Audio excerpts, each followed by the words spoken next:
The year is 68 AD, and the Emperor Nero is unable to sleep. Deciding to leave his bed in the early hours of the morning, Nero noticed that the palace was empty. All the guards, including his friends, were gone. Feeling that this was the end, he shouted out for someone to kill him, but no one answered. "Do I have neither friend nor foe?"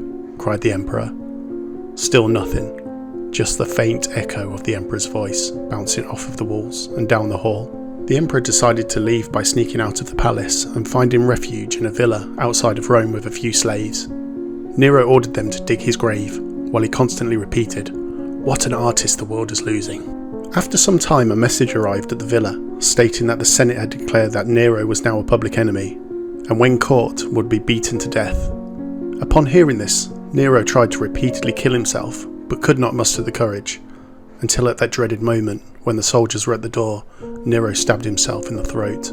Lying on the floor bleeding, the soldiers tried to stop the blood loss to no avail. Nero's last words were, "Too late, this is fidelity." Nero was the last in the line of the Julian-Claudio dynasty, tracing back to the Emperor Augustus and Julius Caesar. Now that the Emperor Nero was dead, the Roman Senate took this opportunity to appoint the governor of Spain, Galba, as emperor. Galba had a good record as governor of Spain and was seen high regard by the Senate. He was fiscally conservative and seemed level-headed enough to pick up the pieces that Nero had left behind. A good pick for emperor in those trying times for Rome. This could not be further from the truth. On his way to Rome through Spain, every town Galba came to that would not instantly give him their support, he attacked and killed the governors, procreators, their wives and children. After cutting a path of terror through Spain, Galba had reached the river Tiber, north of Rome. There he was greeted by a newly created legion of marines and sailors, some 5,000 strong, that Nero had formed. As sailors were seen as lesser to that of the regular Roman soldiers in Roman society, the sailors wanted Galba to assure them that they could keep their positions as legionnaires with all of its privileges. Galba dismissed the sailors and ordered the mostly unarmed men to move out of his way, but the sailors refused and demanded an answer from the new emperor. A few of the sailors drew their swords to show that they were serious, which Galba took as a threat, and he ordered his cavalry to run them down, killing thousands.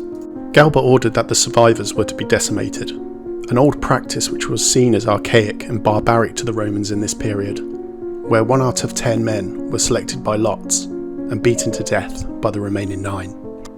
Upon reaching the city and taking up his official duties as emperor, Galba refused to reinstate the grain dole, which was removed by Nero after the Great Fire, and also refused to pay the Praetorians their bonus pay, which had been customary since the time of Tiberius, when a new emperor had taken over. Galba had made enemies of the wrong people. The man who pushed the Praetorians over the edge was Otho. Otho, who was a drinking buddy of the Emperor Nero, believed Galba would make him his heir, and racked up massive debts with promises that he would fulfill when he was emperor. He was to be sadly disappointed, as Galba chose another, called Lucius Calpurnius Piso. Otho, now penniless and furious, convinced the already displeased Praetorian Guard to murder the emperor with promises to reinstate their bonuses. So on the morning of the 15th of January, a Praetorian cavalry detachment rode out of camp to slaughter the Emperor Galba. Galba, responding to a report that some Praetorian guards were in revolt, was making his way to the soldiers' camp with Piso and a few others when the cavalry attacked and killed the emperor. A centurion by the name of Sempronius Densus was the only soldier who denounced the mutiny and fought to the death protecting the emperor. In the commotion, Piso managed to escape, but was later caught and killed. Galba had ruled for little over 7 months. Within hours, the Senate had voted for Otho as the new emperor. As soon as Otho donned the purple, he had received word that the Rhine legions were in full revolt and had declared their commander, Vitellius, as emperor. He was now marching south to Rome. Otho tried to avoid a conflict by offering to marry Vitellius' daughter, and also offered to share power with Vitellius, but this was declined. As word spread throughout the empire of Vitellius' rebellion, the provinces of Rome declared their support for Otho, including Egypt, which had depicted him as a pharaoh. Gaul and Spain, on the other hand, aligned with Vitellius. Rome was now in a state of civil war. Otho decided to concentrate on the defence of Italy by sending his troops north to the River Po, with a small force to southern Gaul, while he would march on Bedriacum with 7,000 troops. Otho's idea was to hold the River Po until reinforcements from the Danube could arrive, but the wait was over as Vitellius's men made camp in Cremona, 25 miles west of the Orthonian forces. Otho made the decision to move his force quickly, without waiting for the reinforcements, and set up for battle a few miles past Cremona. When Vitellius's generals Valens and Caecina saw the Orthonian troops on the move, they decided to strike. First the Orthonian left, and then the right flank collapsed, causing the Orthonian army to retreat back to Bedriacum. Upon hearing the news where he was stationed at Brixillum, Otho spoke to his friends and family, telling them to find safety, and then retired to bed. At dawn the next morning, Otho stabbed himself in the heart.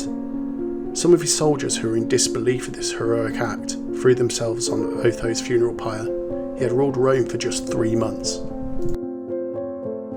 Vitellius, who remained in Gaul this whole time, received word that Otho had been defeated and was now dead.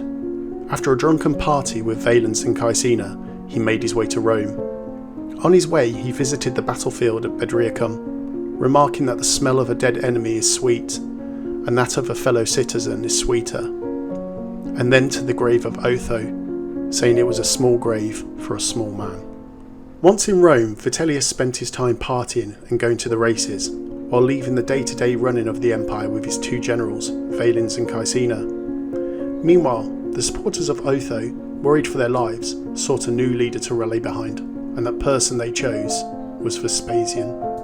Vespasian was a popular Roman general who, after falling asleep at one of Nero's music jams, was effectively forced to retire, where he became a mule trader in the backwaters of Italy, fearing he could be knocked off at any moment by Nero.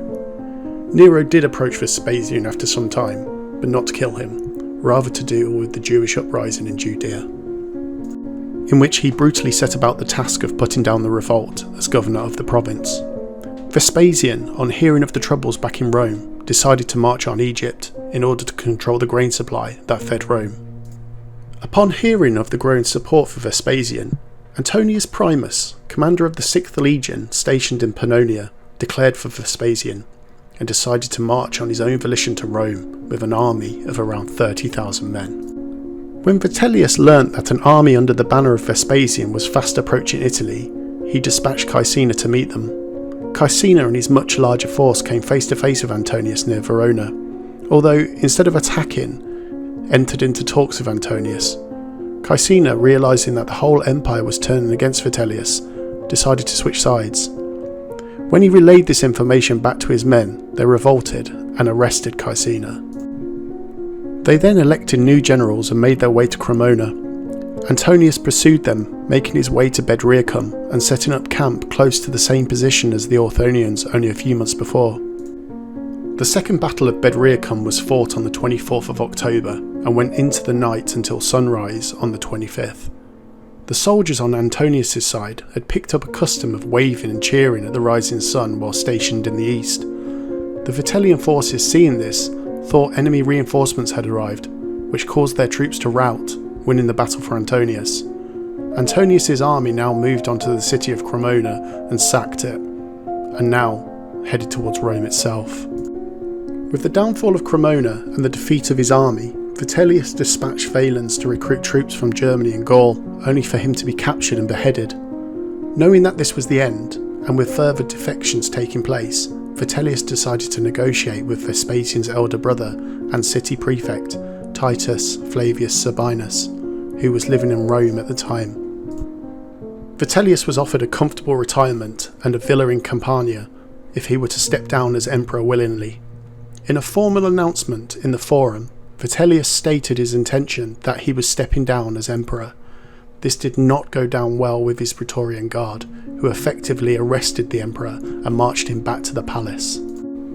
Sabinus was at home when he heard what had happened to the emperor, so he went down to the Forum with his men, but was attacked by Vitellius's German troops, resulting in a day-long fight that caused the destruction of the Temple of Jupiter by fire and eventually the death of Sabinus by execution. When word of the death of Vespasian's brother reached the army of Antonius, they quickened their pace and laid siege to Rome, taking the city within 2 days. According to Tacitus, the bloodshed caused by Antonius' army in the streets of Rome amounted to 50,000 people. Vitellius was found hiding in the doorkeeper's lodge, disguised in dirty clothing, wearing a money belt with a barricade against his door. He was dragged through the streets of Rome and eventually beheaded, and his body was thrown into the river Tiber. Vitellius had reigned for little over 9 months. Vespasian was now emperor. Vespasian's task was now to cement his rule into the minds of the people. He did this by allowing rumours to spread around the city that he was otherworldly and could heal the sick with his godlike powers, and that an Eastern prophecy had predicted his rise to emperor. Vespasian also spread the idea that he was the bringer of victory and peace. The words victory and peace would be minted on the coinage to solidify this idea that he himself was the guardian of peace. Vespasian also commissioned a lot of new building projects that would bear his name, as well as having scholars write histories that would show the emperor in a positive light. To fund these projects, Vespasian raised taxes across the empire and also invented new taxes. One such tax was the urine tax. Urine was collected and sold for all different types of industrial procedures, including whitening togas and for use in tanneries. Vespasian's son Titus complained about this tax being disgusting to Vespasian. The emperor picked up a coin and upon sniffing it said, "Money does not stink." After the urine tax was implemented, the people of Rome started calling public toilets Vespasians. This is still true in Italy and France today. A lot of the money that was collected from the urine tax went into the building of the Colosseum. Where the Colosseum stands today is the old site of Nero's Golden Palace, which Vespasian had torn down and replaced with the massive amphitheatre. Construction of what was to be called the Flavian Theatre started around 70 AD and was completed in 80 AD, although Vespasian would not live long enough to see it completed, as he would die of natural causes at the age of 69, just a year before. His last words were, "Oh, I think I'm becoming a god." He had reigned for nearly 10 years and had established the Flavian dynasty, which would rule Rome for nearly 30 years.